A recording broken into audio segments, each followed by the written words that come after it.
Hello students, आज की video में हम डिस्कस करने वाले हैं revaluation account at the time of admission of a new partner.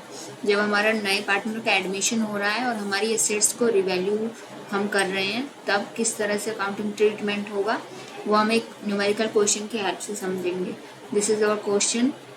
Balance sheet दी हुई है हमें ए एंड बी, जो पार्टनरशिप बना रखी है इन दोनों ने, उसकी बैलेंस शीट हमें दी है। इनका शेयरिंग रेशो है 3:2। बैलेंस शीट में ये इंफॉर्मेशन दी है आपको। नेक्स्ट जो एडिशनल इंफॉर्मेशन है उसमें दिया है on the date C is admitted into the partnership on the following terms. ये टर्म्स हैं C is to bring in ₹15,000 as capital and 5,000 as premium for goodwill for 1/6 share. तो firstly वो आया है 1/6 शेयर के लिए, गुडविल है लाया है वो 5,000 एंड कैपिटल के लिए 15,000। Value of stock is reduced by 10%। जो चीज़ हमारी समझने वाली है इसमें मेनली वो ये है कि हमारी स्टॉक की वैल्यू 10% कम हो रही है, while plant and machinery appreciate हो रही है by 10%। Furniture is revalued at ₹9,000। Furniture है 10,000, 9,000 हो गया, मतलब रिड्यूस हो रहा है। Provision for doubtful debts is to be created on sundry debtors at 5%। 5% provision create करना है डेटर्स पर, जो हमारे गिवन है 12,000 यहाँ पर। And ₹200 is to be provided for an electricity bill. This is our outstanding liability, जो हमने इसमें लिखी नहीं है। आगे investment worth ₹1,000 not mention in the balance sheet. ये इन्वेस्टमेंट में हमारी एसेट है जो हमने इधर एसेट साइड नहीं लिखी है। Is to be taken into account, अब हमें इसे लेना है अकाउंट्स में। A creditors of ₹100 is not likely to claim his money and is to be write off। एक क्रेडिटर है जिसके हमें ₹100 देने थे, उस अब वो क्लेम नहीं करेगा। तो अब हम समझते हैं इसमें हमें रिवैल्यूएशन अकाउंट, कैपिटल अकाउंट और जनरल एंट्रीज बनानी है हमें। हम समझते हैं एक एक करके। फर्स्टली हम रिवैल्यूएशन अकाउंट समझते हैं। रिवैल्यूएशन अकाउंट में this is our debit side and this is credit side. T format में हमारा अकाउंट बनता है। अब हम अपने क्वेश्चन पर आते हैं।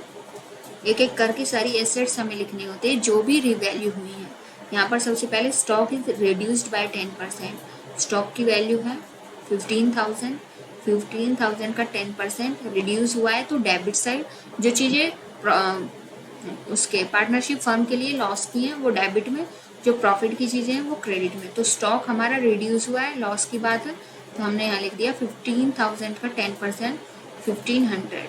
नेक्स्ट है plant and machinery is appreciated by 10%। Plant and machinery 30,000 appreciate हुई, 30,000 का 10% 3,000। उसके बाद नेक्स्ट है हमारी स्टेटमेंट में फर्नीचर रिवैल्यू हुआ है 9,000 पर। फर्नीचर की वैल्यू थी 10, अब हो गया 9, रिड्यूस हुआ, हमारे लिए लॉस की बात है, हम लिखेंगे डेबिट साइड। नेक्स्ट जो हमारी है स्टेटमेंट में अब provision for doubtful dates. Doubtful debts के लिए प्रोविजन क्रिएट करना, ये भी हमारे लिए लॉस की बात है। हमारे डेटर्स बैड डेट्स होने वाले हैं। 12,000 का कितना 5%। 12,000 का 5% कितना आएगा, ये आएगा हमारा 600, तो वो भी डेबिट साइड। एक आउटस्टैंडिंग इलेक्ट्रिसिटी बिल है हमारा 200 का, जो हमने अपने अकाउंट्स में नहीं लिया था लेकिन अब हमें लिखना है, तो ये भी हमारी जब लाइबिलिटी बढ़ रही है तो लॉस की बात है, इसलिए डेबिट में। प्लांट एंड मशीनरी हम लिख चुके हैं। इसके बाद नेक्स्ट पॉइंट है इन्वेस्टमेंट थी 1,000 रुपये की, जो हमने लिखी नहीं है। अब कोई एसेट हमने नहीं लिखी है, अब एसेट बढ़ने वाली है मतलब, तो वो हो गई हमारी प्रॉफिट की बात, इसलिए 1,000 क्रेडिट में।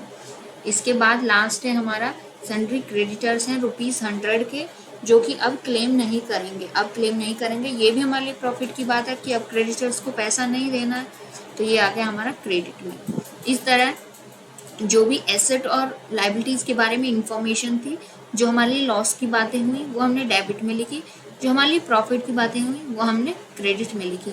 आप दोनों की बैलेंसिंग करेंगे तो यहाँ पर हमारा क्रेडिट साइड ज़्यादा है, डेबिट साइड कम है, और जो भी आएगा उसको दोनों में हमें किस रेशो में बांटना है, जो उनका प्रॉफिट शेयरिंग रेशो है 3:2। तो यहाँ पर 3:2 के रेशो में हमने दोनों का बैलेंसिंग करके बांट दिया। जो ए के लिए आया 3/5 करने पर 480, बी के लिए 320। तो इस तरह हमारा रिवैल्यूएशन अकाउंट तैयार हुआ। सबसे पहले हमें क्या करना है, जो भी इंफॉर्मेशन गिवन है उसमें से लॉस वाली चीजें हमारे डेबिट में और प्रॉफिट वाली चीजें हमारे क्रेडिट में, इस तरह रिवैल्यूएशन अकाउंट बनाना है। और जो भी प्रॉफिट या लॉस आएगा वो ट्रांसफर करना है हमें A's capital account and B's capital account में। रिवैल्यूएशन अकाउंट के बाद अब हम समझते हैं कि पार्टनर्स का कैपिटल अकाउंट कैसे बनेगा इसमें। तो पार्टनर्स के कैपिटल अकाउंट से पहले हमें जर्नल एंट्री समझ लेनी चाहिए, क्योंकि उसमें जर्नल एंट्रीज का रोल होता है पार्टनर्स कैपिटल अकाउंट में। अब हम समझते हैं जर्नल एंट्रीज। जर्नल एंट्रीज में फर्स्ट एंट्री हमारी होती है, क्योंकि जो न्यू पार्टनर आएगा जो भी वो मनी लाएगा उसके लिए हम फर्स्ट एंट्री करते हैं। तो यहाँ पर हमारी फर्स्ट एंट्री होगी bank account debit to C's capital account to goodwill account. Capital के लिए वो लाया 15,000 और गुडविल के लिए लाया 5,000। टू गुडविल अकाउंट को हम टू प्रीमियम फॉर गुडविल भी लिख सकते हैं। सेकेंड एंट्री हमारी premium for goodwill account debit to, अब जो ये गुडविल के लिए अमाउंट लाता है ये दोनों पार्टनर्स में उनके ओल्ड रेशियो में बांट देते हैं। वैसे तो सैक्रिफाइसिंग रेशियो में बांटते हैं, पर जब सैक्रिफाइसिंग के बारे में कोई इन्फॉर्मेशन ना हो तो हम डायरेक्टली ओल्ड रेशियो में बांट देते हैं। Premium for goodwill account to A's capital account to B's capital account, इस तरह कर देंगे। तो सेकंड एंट्री जो हमारी है goodwill of A limited, goodwill of C limited है जो, वो हमने ट्रांसफर कर दी ए और बी को उनके सैक्रिफाइसिंग रेशियो में। थर्ड एंट्री में क्या करना है, हमारी जो भी एसेट्स लॉस वाली चीजें हैं, मतलब स्टॉक रिवैल्यू हुआ, कम हुआ, फर्नीचर भी रिड्यूस हुआ, provision for bad and doubtful debts, जो भी लॉस वाली चीजें रिवैल्यूएशन के डेबिट में जाने वाली चीजें हम उसकी एंट्री करेंगे। क्रेडिट वाले भी कर सकते हैं, डेबिट वाले भी, इनमें भी कोई ज्यादा वो रूल नहीं है कि भाई आप पहले डेबिट की करो या क्रेडिट की।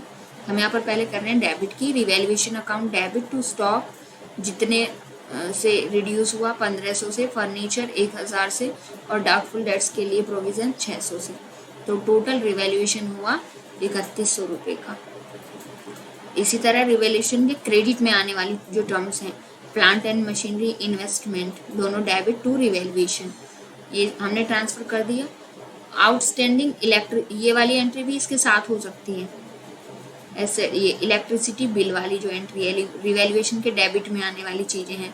Revaluation account debit to outstanding electricity bill, mainly आपको रिवैल्यूएशन अकाउंट से समझ में आ जाएगा, जो उसके डेबिट में आ रहा है वहाँ रिवैल्यूएशन अकाउंट डेबिट टू वो एक्सपेंस, वो एसेट। और सन्ड्री क्रेडिटर्स हमारे 100 से कम हुए, वो रिवैल्यूएशन के क्रेडिट में entry, sundry creditors debit to revaluation account. Last में रिवैल्यूएशन का प्रॉफिट एंड लॉस हम ट्रांसफर करेंगे ए और बी को। ठीक है, ये हो गई हमारी जर्नल एंट्रीज, पहले गुडविल आने की, उसके बाद गुडविल को दोनों पार्टनर्स को ट्रांसफर करने की, रिवैल्यूएशन के डेबिट की टर्म्स, रिवैल्यूएशन के क्रेडिट की टर्म्स, और लास्ट में ये वाली एंट्री कंबाइंड हो सकती है, और लास्ट में रिवैल्यूएशन का प्रॉफिट एंड लॉस हम ट्रांसफर कर देते हैं अपने पार्टनर्स को। अब हम समझते हैं पार्टनर्स के कैपिटल अकाउंट। पार्टनर्स के कैपिटल अकाउंट में सबसे पहले तो बैलेंस ब्रॉट डाउन कर लेंगे, बैलेंस शीट में देखकर ए का कितना है पुराना और बी का कितना है, 30,000 20,000। ठीक है, उसके बाद जो वो गुडविल में हमने फर्स्ट एंट्री की है दोनों पार्टनर्स को ट्रांसफर करने की, 33,000 मिल रहे हैं ए को और 2,000 मिल रहे हैं बी को, वो एंट्री आ गई। ये बाय प्रीमियम ऑफ गुडविल भी हो सकता था या सिर्फ गुडविल लिखा है वो भी सही है, 3,000 एंड 2,000। उसके बाद रिवैल्यूएशन पर प्रॉफिट मिला, प्रॉफिट वाली चीज़ें यहाँ पर भी क्रेडिट में रहनी है। ये नियम तो आप सभी अकाउंट्स के लिए ध्यान रखें, जो भी चीज़ें उस अकाउंट का बैलेंस बढ़ाती हैं वो अक्सर क्रेडिट होती हैं, और जो उस अकाउंट के बैलेंस को कम करती हैं वो डेबिट होती हैं। तो यहाँ पर रिवैल्यूएशन का प्रॉफिट भी इसके क्रेडिट में आ जाएगा पार्टनर्स के कैपिटल अकाउंट के। अब इनकी बैलेंसिंग जब हम करेंगे, total balance carry down for next year ये हो जाएगा। इस तरह आप पार्टनर्स का कैपिटल अकाउंट, फर्स्टली आप रिवैल्यूएशन बनाएंगे, फिर आप करेंगे जर्नल एंट्री, उसके बाद आप पार्टनर्स का कैपिटल अकाउंट बनाएंगे। होप आपको ये टॉपिक रिवैल्यूएशन का समझ में आया होगा। अगर कोई डाउट है तो आप कमेंट सेक्शन में कमेंट करके पूछ सकते हैं। Thank you for watching this video. You can follow this channel for commerce classes and easy explanation of concepts.